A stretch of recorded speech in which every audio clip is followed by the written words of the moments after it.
Hi, welcome to all. Today we are going to discuss lesson number 15 Adona Ba. In the last video we have discussed the first part of this lesson. Today we will continue the rest of this lesson. In this lesson we are discussing one game, Kumte Bille. It is a traditional game which is similar to hopscotch. Let's read the lesson. In this part, the grandfather and Premila are explaining the rules for playing this Kumte Bille.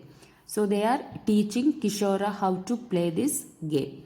As we know, in this game, the player need to hop through the inside of each square on one foot, which is drawn on the ground. If you lose your balance or if you touch any of the square's side, you will lose your turn. Now we can read the lesson. Pramila ಮೊದಲ 3 ಚೌಕಗಳನ್ನು ಬಿಲ್ಲೆ ತಳ್ಳುತ್ತಾ ಸಾಗಿ ಮೂರನೆಯ ಚೌಕದಿಂದ ಬಿಲ್ಲೆಯನ್ನು ಪಕ್ಕದ ಚೌಕಕ್ಕೆ ತಳ್ಳಿ ಘಟ್ಟದ ಮನೆಗಳಲ್ಲಿ ಕಾಲು ಬಿಟ್ಟು ವಿಶ್ರಾಂತಿ ತೆಗೆದುಕೊಳ್ಳಬೇಕು. ಮೊದಲ 3 ಚೌಕಗಳನ್ನು ಬಿಲ್ಲೆ ತಳ್ಳುತ್ತಾ ಸಾಗಿ. ಮೊದಲ ಮೀನ್ಸ್ ಫಸ್ಟ್. 3 ಚೌಕಗಳು ಮೀನ್ಸ್ ದ ಸ್ಕ್ವಯರ್. ಬಿಲ್ಲೆ ಮೀನ್ಸ್ ದ ಟೋಸ್. ತಳ್ಳುತ್ತಾ ಸಾಗಿ ದಟ್ ಮೀನ್ಸ್ ಪುಷಿಂಗ್. ಮೂರನೆಯ ಚೌಕದಿಂದ ಫ್ರಮ್ ಥರ್ಡ್ ಸ್ಕ್ವಯರ್ ಬಿಲ್ಲೆಯನ್ನು ಪಕ್ಕದ ಮೀನ್ಸ್ ನಿಯರ್ ಬೈ ಚೌಕಕ್ಕೆ ತಳ್ಳಿ push to the adjacent square. ಕಾಲು ಬಿಟ್ಟು ವಿಶ್ರಾಂತಿ ತೆಗೆದುಕೊಳ್ಳಬೇಕು. We can take rest. So the meaning is, by pushing the toes or checker, we need to hop the first 3 squares. ಮೂರನೆಯ ಚೌಕದಿಂದ ಬಿಲ್ಲೆಯನ್ನು ಪಕ್ಕದ ಚೌಕಕ್ಕೆ ತಳ್ಳಿ. Then from the third square, we have to push the checker to the adjacent square. Then in that square, that is a rest square, we can take the rest. That means we can leave the foot in the square.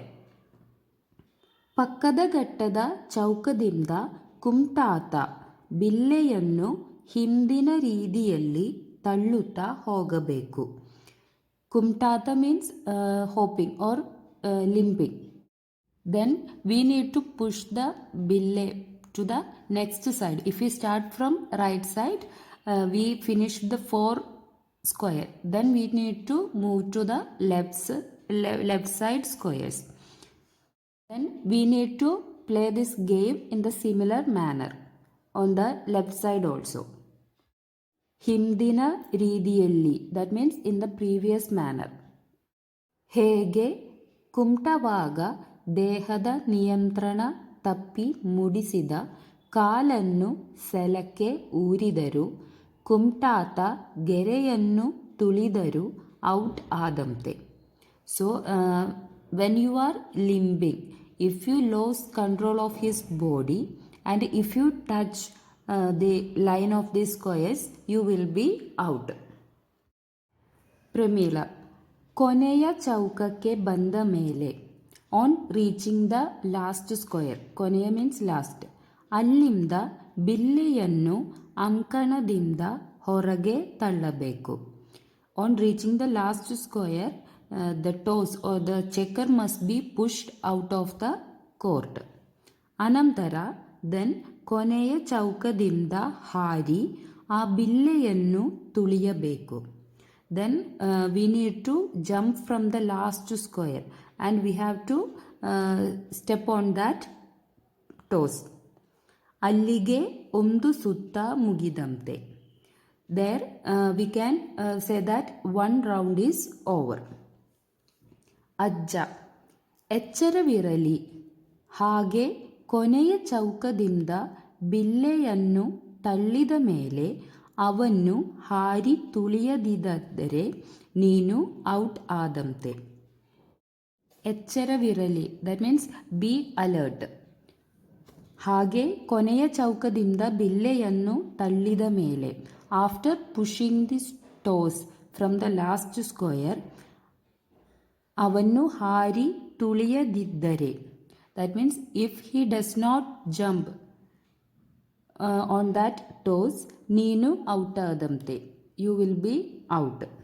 ಹಾಗಾಗಿ ಬಿಲ್ಲೆಯನ್ನು ತಳ್ಳುವಾಗ ಸ್ವಲ್ಪ ಹತ್ತಿರದಲ್ಲೇ ತಳ್ಳಿಕೊಂಡರೆ ಹಾರಿ ತುಳಿಯಲು ಸುಲಭ. ಸುಲಭ means easy. So when pushing this toes, if you push it a little closer, it will be easy to jump. ಹತ್ತಿರ means near. Kishora, ಎಷ್ಟು ದೂರ ತಳ್ಳಿದರೂ ನಾನು ಹಾರಿ ತುಳಿಯುವೆ. How far I pushed I can jump. ಜಿಗಿಯುವೆಂದೆಂದರೆ ನನಗೆ ತುಂಬ ಇಷ್ಟ. ಜಿಗಿಯು means jump. I love jumping.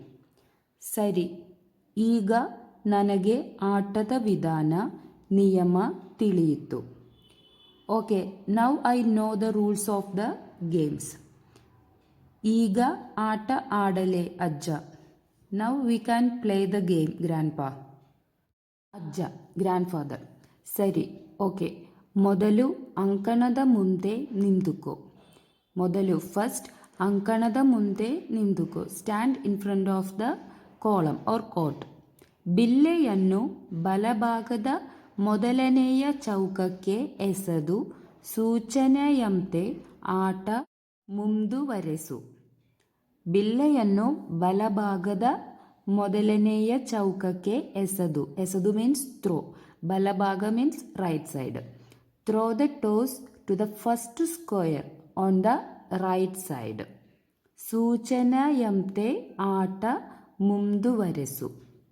Then you continue the game as instructed.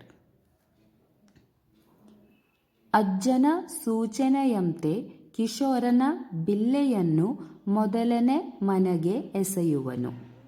As per his grandfather's instruction, Kishore throw his toes to the first square. ಕುಮ್ಟಾತ ಕಾಲಿನಿಂದ, with lame leg, ಬಿಲ್ಲೆಯನ್ನು ಚೌಕದಿಂದ ಚೌಕಕ್ಕೆ ದೂಡಾತ. That means the toes passed from one square to another square. ಮೂರನೆಯ ಚೌಕದಿಂದ, from the third square, ಎಡಪಕ್ಕದ, ಎಡಪಕ್ಕದ means on the left side, ನಾಲ್ಕನೆಯ ಚೌಕಕ್ಕೆ, the fourth square on the left side. ವಿಶ್ರಾಂತಿಯ ಘಟ್ಟಗಳಲ್ಲಿ ಕಾಲೂರಿ ವಿಶ್ರಾಂತಿ ಪಡೆಯುವನು. Then on this fourth square he takes rest.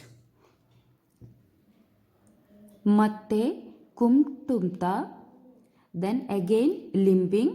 ನಾಲ್ಕನೆಯ ಚೌಕದಿಂದ, ಫ್ರಮ್ ದ ಫೋರ್ತ್ ಸ್ಕ್ವೇರ್, ಬಿಲ್ಲೆಯನ್ನು ದೂಡುತ್ತಾ, ಪುಷಿಂಗ್ ದ ಟೋಸ್.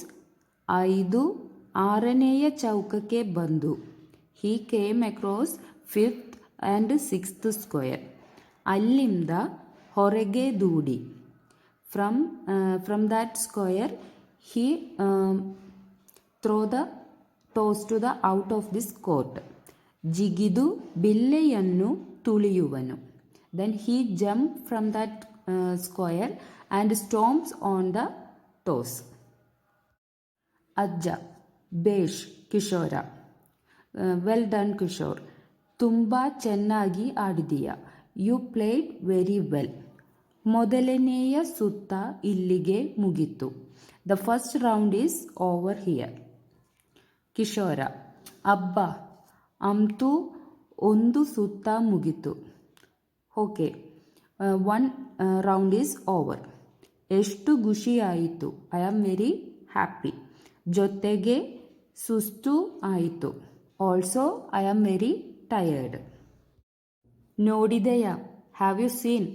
ದೇಹಕ್ಕೆ ವ್ಯಾಯಾಮ, ಮನಸ್ಸಿಗೆ ರಂಜನೆ ಪಡೆಯುವುದೇ ಈ ಆಟದ ಮುಖ್ಯ ಉದ್ದೇಶ.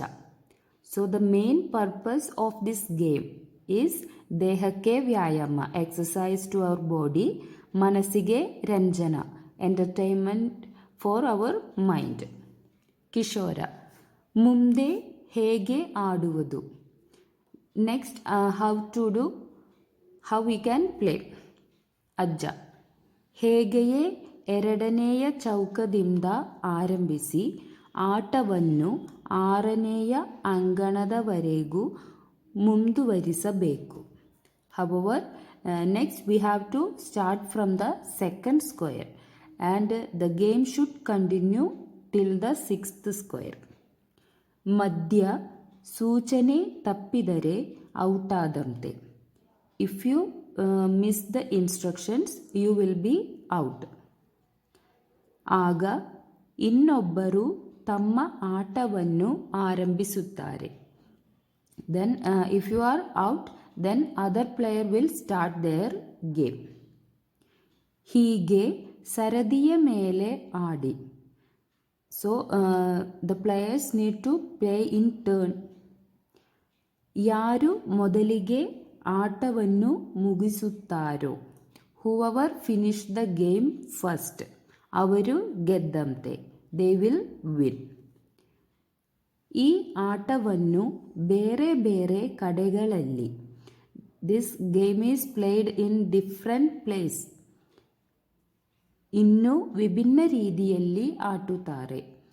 This game is still played in different ways, in different places. ಇಂದಿಗೆ ಇಷ್ಟು ಸಾಕು. This is enough for today. ಈಗ ಅಕ್ಕಳ ಗೆಳತಿ ಪದ್ಮ ಬಂದಿದ್ದಾಳೆ. Now your sister's friend Padma has come. ಅವರಿಬ್ಬರು ಆಡಲಿ. Let them both play. ನಾವು ನೋಡೋಣ ಅಲ್ಲವೇ? We can see their play. ಕಿಶೋರ, ಆಗಲಿ ಅಜ್ಜ. Okay grandfather. ಪ್ರಮೀಳ, ಪದ್ಮ ಗುಂಟೆಬಿಲ್ಲೆ ಆಟ ತೊಡಗಿದರು. Pramila and Padma started playing ಗುಂಟೆಬಿಲ್ಲೆ. ಕಿಶೋರ ಖುಷಿಯಿಂದ ಆಟವನ್ನು ನೋಡತೊಡಗಿತ್ತು. ಕಿಶೋರ started watching the game happily. So in today's class we have discussed the lesson Adona Ba. So we have discussed how to read this lesson, what is the meaning of this lesson. So എല്ലാവർക്കും ഇതിൻ്റെ meaning മനസ്സിലായി എന്ന് വിചാരിക്കുന്നു. അപ്പോൾ next ക്ലാസ്സിൽ വേറൊരു lesson നമുക്ക് discuss ചെയ്യാം. Okay bye. Thank you.